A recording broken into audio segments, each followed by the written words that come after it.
Welcome to Great Gadgets and Gear. Okay, so this is the backpack that I wanted to show you guys. Sorry about the camera and the lighting. This is getting to be a pain. Plus I found out this camera automatically shuts off at a certain point and splits your videos in two, so I'm very sorry about that. I hate that it does that. That's probably why I'm talking so fast. So anyways, okay, this is the Lowepro Flipside 200 AW2 camera backpack black. I paid $70 for it on Amazon, and it is a really cool backpack, so I'm going to show you some stuff. Okay, so first thing is on the front here, it has a pocket that stows away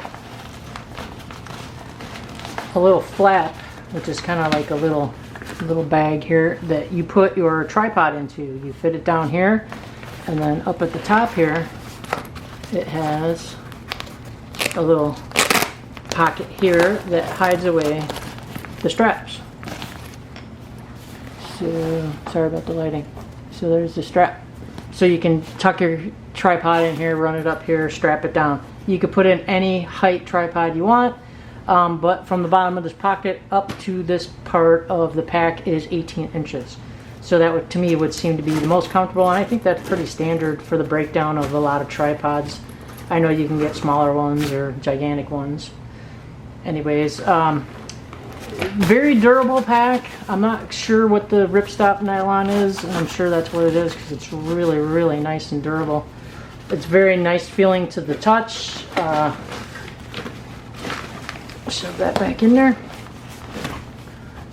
Okay, so on the top, you got a nice thick grab handle here. I really like that. It's really well on there.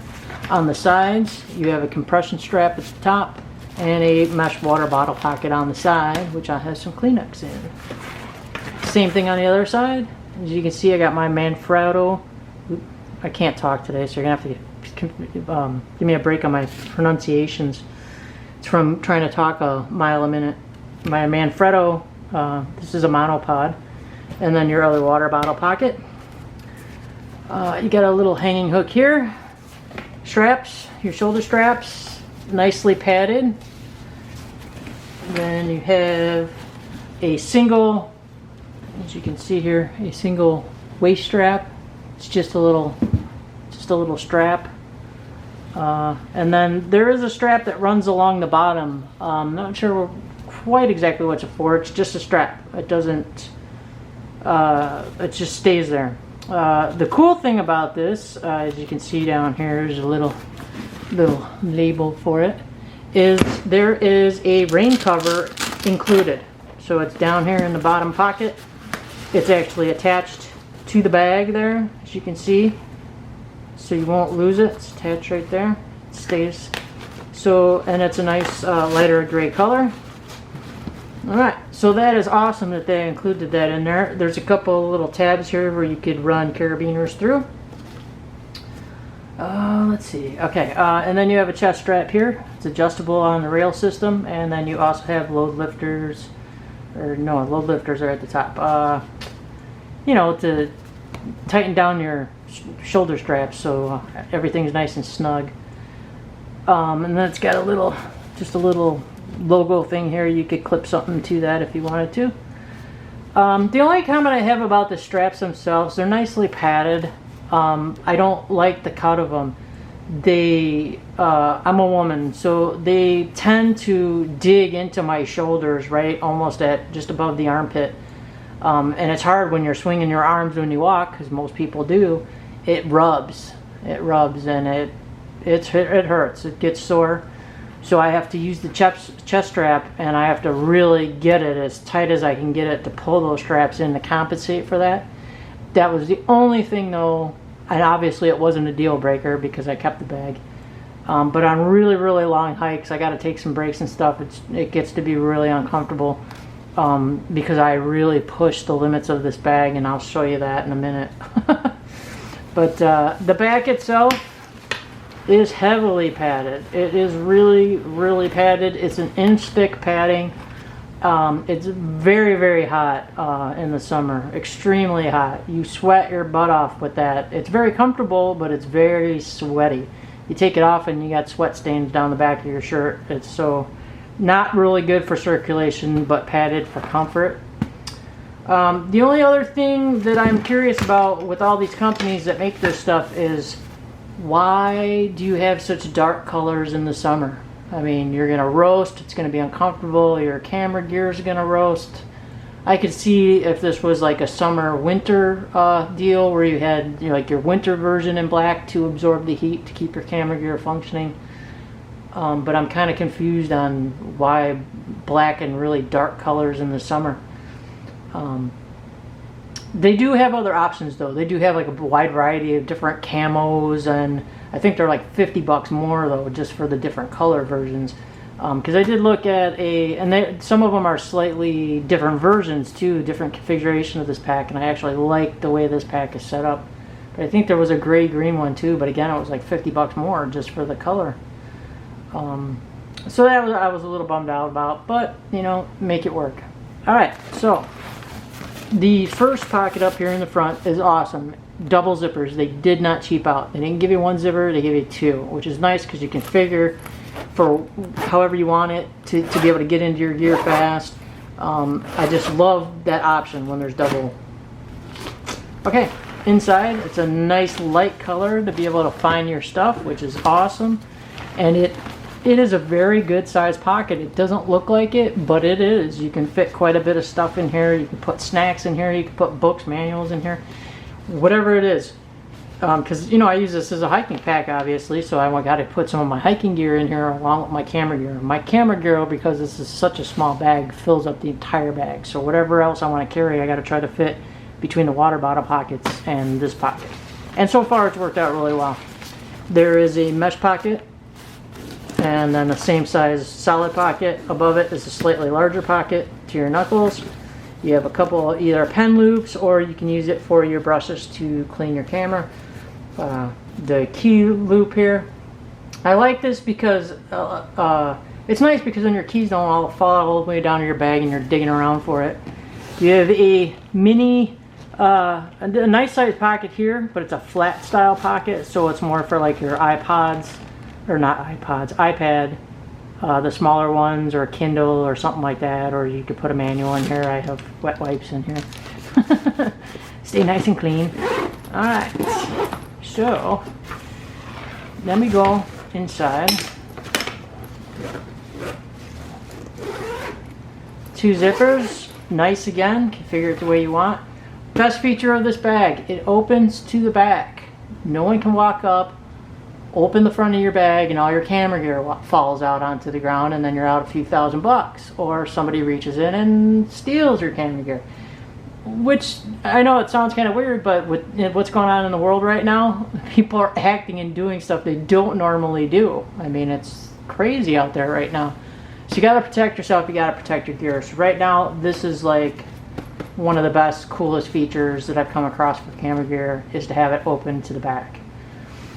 Alright, open her up. Again, nice bright color on the inside, so you can see and find things really quickly. They have a little weird kind of slip pocket to put your SD cards in there. I don't ever use it. And then another little small pocket. It only goes from here to here. Again, you could put probably a Kindle in there, or books, manuals, something flat. It's a flat pocket because you don't want it to intrude in here with your camera gear. Okay, so they give you a couple little small dividers, padded dividers, and then they give you this really cool little one, which I like because it's a little secret pocket, and it keeps your stuff in there really nice. Just threw a SD cover in there. Very cool. I like that feature a lot. And then a longer, so you can configure your inside of your bag the way you want to, and it's all lined with Velcro inside, as you can see. And then up front here, I really like this feature. It's cool because it's removable. So you can customize this bag a lot to your needs and your specific gear or whatever, but very, very cool feature. Comes out, it is a nice size bag. It's thick, heavy, padded, and only a little bit rigid here, so your camera gear is not going to get damaged when it bumps into it. And then it's got Velcro all the way around to stick it to the top of the bag. So again, another very cool thought out feature for this bag. All right, so now the reason I purchased this bag, I hike a lot. I'm an avid hiker, and I really enjoy photography, and I've been stepping up my photography over the years, and now I'm getting into more expensive gear, heavy gear, going more from like started out with a point and shoot and then upgraded from there and now I'm into manual shooting and interchangeable lenses. So this works out really well for me. It's like I said, it's 1 inch padded, very heavily padded, so it's definitely going to protect my gear.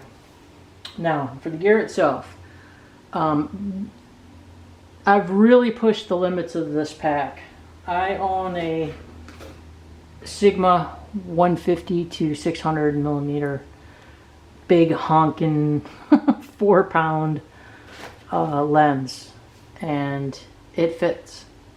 I'm sure it's probably not what's recommended for this pack, but I made it work. It fits in there. And then, you know, I can't remember the exact configuration, so, you know, sorry, but give me a break.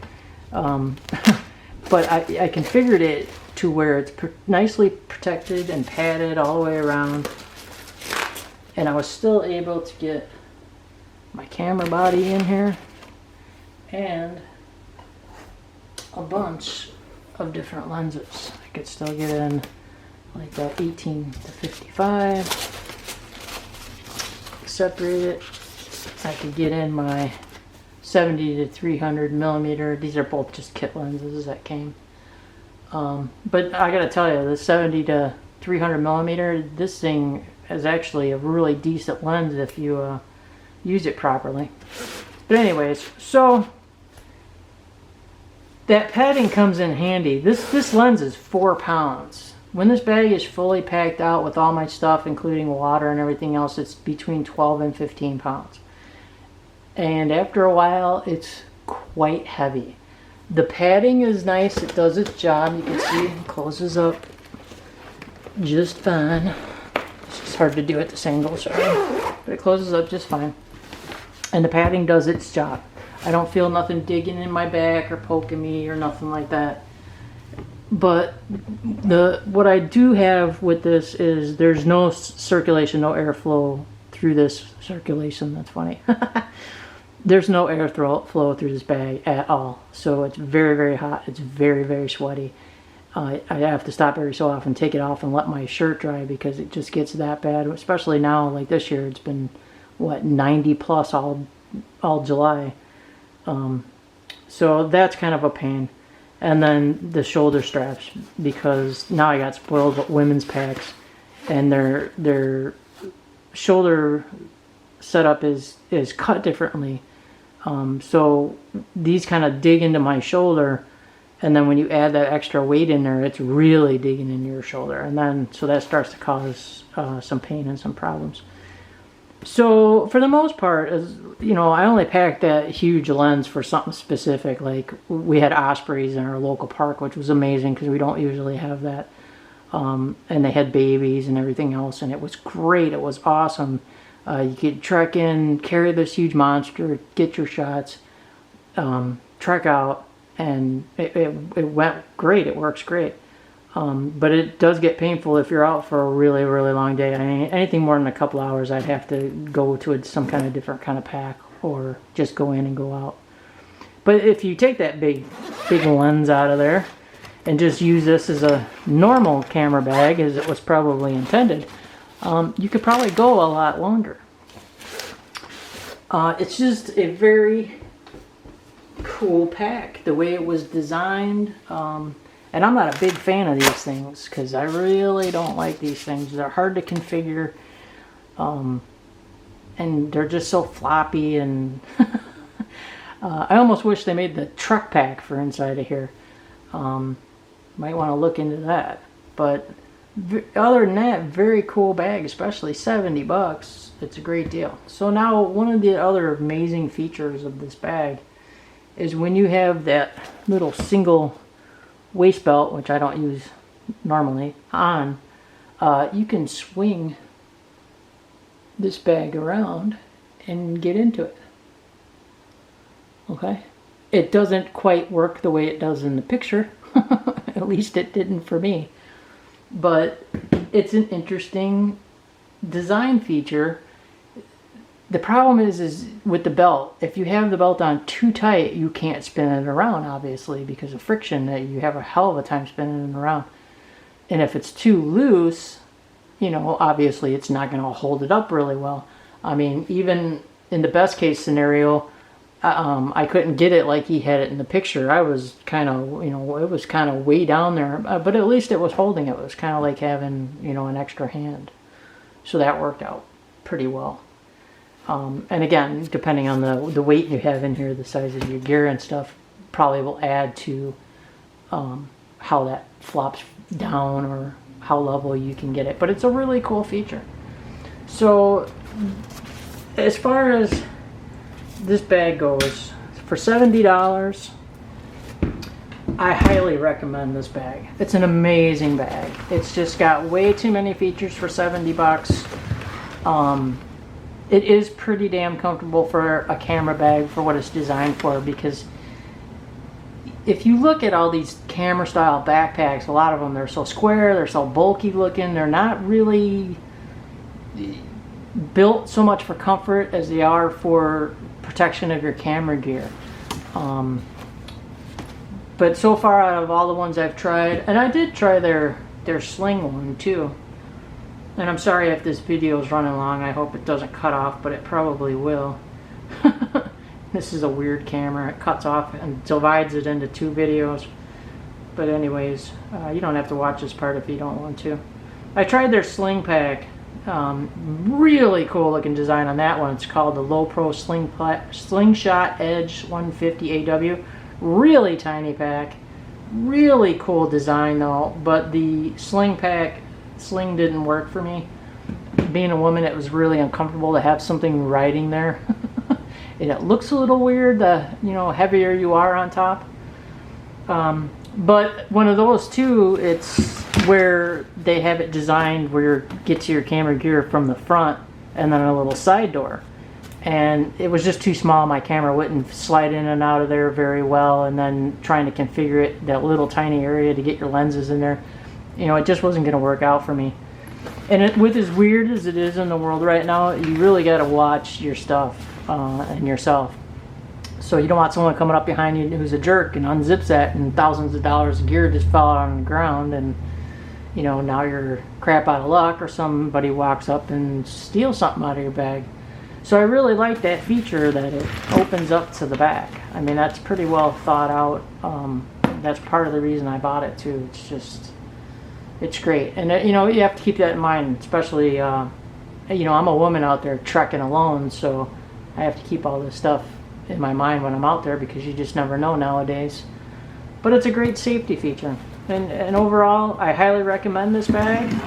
I'll put links in the description so you can check out the colors and the prices and everything else. So if you have any questions or comments, please let me know. I appreciate it. I have one more bag that I want to show you, and then we'll get out of the camera stuff and move on to something else. Thanks for sticking around. Really appreciate it, and I'm hoping these videos get uploaded. So take care. Thanks.